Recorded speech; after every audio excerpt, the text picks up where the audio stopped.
Hello दोस्तों, स्वागत है आपके अपने यूट्यूब चैनल इन्फॉर्म राज पे। जैसे कि दोस्तों आपको पता होगा, कैबिनेट ने जो नई शिक्षा नीति है उसे अप्रूवल दे दिया है, उसे मंजूरी दे दी है। तो ये शिक्षा नीति जो है लागू होने के बाद टीचर बनना आसान हो जाएगा या मुश्किल हो जाएगा, हम इस टॉपिक पे आज की इस वीडियो में बात करेंगे। इसके अंदर टोटल मैं 6 पॉइंट्स को कवर करूँगा जो कि नई शिक्षा नीति के अंदर डाला गया है। उस बेसिस पे मैं बात करूँगा कि ये जो शिक्षा नीति है अगर लागू हो जाती है तो इससे क्या क्या इम्पैक्ट पड़ सकता है फ्यूचर रिक्रूटमेंट पे। तो वन बाय वन सारे टॉपिक को हम डिस्कस करेंगे। दोस्तों आपसे रिक्वेस्ट है, प्लीज़ वीडियो को पूरा देखिएगा क्योंकि पूरा देखने पे ही आपको कंप्लीट इन्फॉर्मेशन मिल पाएगी। अदरवाइज़ आप आधी इन्फॉर्मेशन लेके फिर कमेंट करने लग जाते हो, फिर रिप्लाई करना मुश्किल हो जाता है। तो चलिए दोस्तों वीडियो को शुरू करते हैं। सबसे पहला जो कि आपको पता होगा, 5वीं कक्षा तक मातृ या स्थानीय भाषा में पढ़ाया जाएगा। जैसे कि आपको पता है जो नई शिक्षा नीति है उसके अंदर जो फर्स्ट फेज़ होगा उसके अंदर जो भी स्टूडेंट है उन्हें मातृभाषा में पढ़ाया जाएगा, यानी प्री स्कूल्स और फर्स्ट और सेकंड क्लास में मातृभाषा में पढ़ाया जाएगा। उसके बाद भी 5th क्लास तक यानी 3rd 4th 5th क्लास में भी फोकस किया जाएगा कि उस पर कोई लैंग्वेज ना थोपी जाए, उन्हें उनकी स्थानीय जो भाषा है मातृ जो भाषा है उसी में पढ़ाया जाए। फॉर एग्ज़ाम्पल तमिलनाडु के किसी गाँव या किसी डिस्ट्रिक्ट का कोई बच्चा अगर पढ़ रहा है छोटी क्लास में 5th क्लास तक, तो उन पे थोपा नहीं जाएगा कि आपको इंग्लिश पढ़नी है या हिंदी पढ़नी है। वहाँ की जो रीजनल लैंग्वेज है उसमें वो पढ़ाई कर सकते हैं। तो इससे रिक्रूटमेंट पे क्या असर पड़ेगा? दोस्तों पहले क्या था, आपको रिक्रूटमेंट के लिए ज़्यादा ये बैरियर नहीं था, आप किसी भी स्टेट में रिक्रूटमेंट ले सकते थे एग्ज़ाम दे करके। लेकिन ये लागू होने के बाद क्या होगा, अगर आपको पीआरटी टीचर बनना है यानी प्राइमरी लेवल का टीचर बनना है तो आपको उस रीजनल एरिया का भाषा आनी चाहिए, तभी आप उस पोस्ट पे रिक्रूट हो पाओगे, अदरवाइज़ रिक्रूट नहीं हो पाओगे। तो काफ़ी इंपॉर्टेंट चीज़ है, अगर आपको रिक्रूटमेंट चाहिए तो उस वहाँ की रीजनल लैंग्वेज आपको आनी ज़रूरी है। अगला पॉइंट है, टीचिंग भर्ती में डेमो तथा इंटरव्यू आवश्यक होगा। जैसे कि दोस्तों आपको पता होगा अभी तक जो चलता आ रहा है, आपको अपनी ग्रेजुएशन कंप्लीट करने के बाद जो भी टीचिंग का कोर्स है आपने कर रखा होता है, जैसे कि डीएलएड या बीएड या एमएड कुछ भी आपने अगर कर रखा है, तो उसके बाद सीटेट या टेट का एग्ज़ाम क्लियर करते हो। उसके बाद जो रिक्रूटमेंट के फॉर्म निकलते हैं, आप टीचर रिक्रूटमेंट के फॉर्म निकलते हैं, आप उसे फिल करते हो। फिल करने के बाद उसमें एग्ज़ाम होता है। एग्ज़ाम क्लियर करने के बाद आपको जॉब मिल जाती थी, अब तक का जो सिनारियो है। लेकिन अब क्या कर दिया गया है कि अगर आपको टीचिंग में भर्ती चाहिए, यानी कि अगर आपको टीचिंग पोस्ट चाहिए, तो अब आपको डेमो और इंटरव्यू मैंडेटरी कर दिया गया है, ज़रूरी कर दिया है सभी सरकारी जॉब्स के लिए, सभी सरकारी टीचिंग जॉब्स के लिए।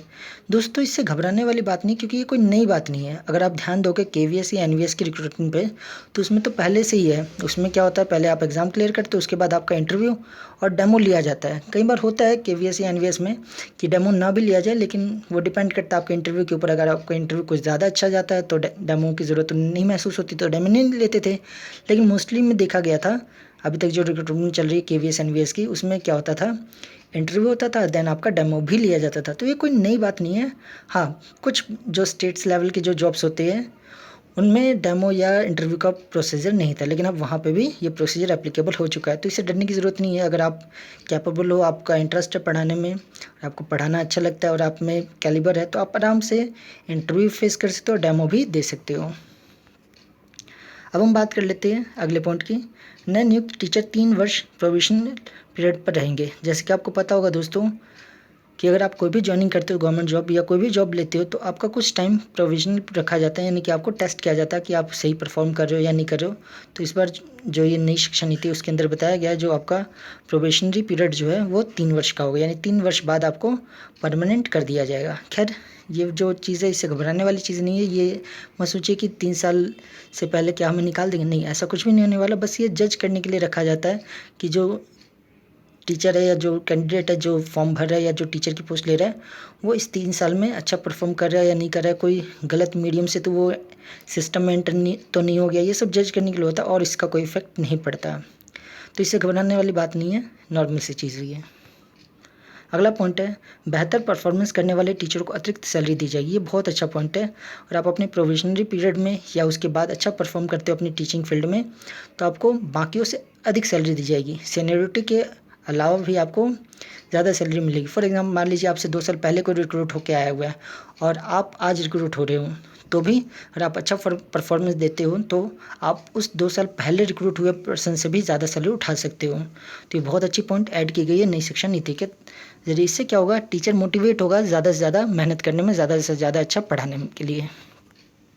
अगला पॉइंट है स्कूल के पास टीचर क्वार्टर बनाए जाएंगे। ये बहुत ही अच्छा पॉइंट है, क्योंकि पहले क्या होता था, कई जो टीचर्स होते थे काफ़ी दूर दराज के इलाकों से आते थे और वहाँ पढ़ाने जाते थे दूर दराज के इलाकों में। कई बार उन्हें 5-5 किलोमीटर, 10-10 किलोमीटर या इवन 10-20 किलोमीटर भी जाना पड़ जाता था, तो जिसकी वजह से उन्हें आना जाने में भी काफ़ी टाइम वेस्ट हो जाता था।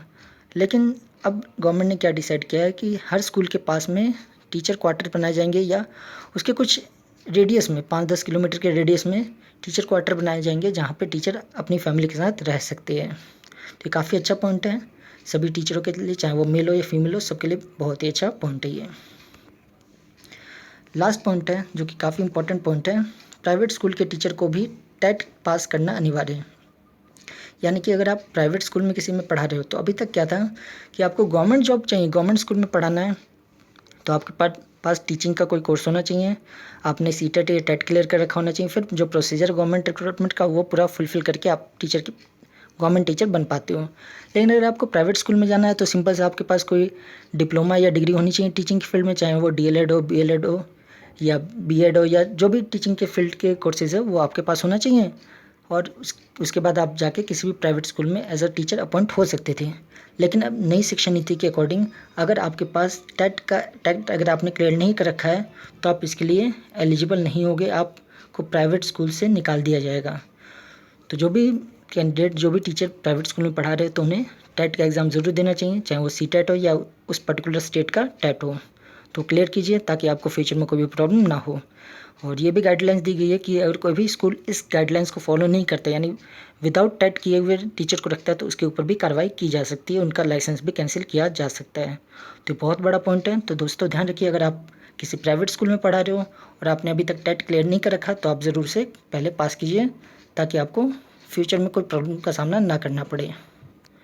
तो दोस्तों ये पूरी इन्फॉर्मेशन थी टीचर बनने की राह को लेकर के। मेरे नज़रिए से तो टीचर बनना अब पहले से ज़्यादा आसान हो गया है, क्योंकि काफ़ी ज़्यादा ट्रांसपेरेंसी आ चुकी है और काफ़ी ज़्यादा बेनिफिट दिए जा रहे हैं अब टीचर को। तो अगर आपका एम है टीचर बनना, तो आपके लिए बहुत अच्छा मौका है। आप अपना जो भी BEd है या जो भी ग्रेजुएशन है, जो भी आप कर रहे हैं, वो सब कंप्लीट करके जितना जल्दी हो सके आप इस सिस्टम में एंटर करने की कोशिश कीजिए। तो दोस्तों ये पूरी इन्फॉर्मेशन थी इस टॉपिक के ऊपर। तो अगर आपको वीडियो अच्छी लगी तो प्लीज़ लाइक कर दीजिए, और ऐसी इन्फॉर्मेटिव वीडियो के लिए आप हमारे चैनल को सब्सक्राइब कर सकते हो। थैंक यू दोस्तों।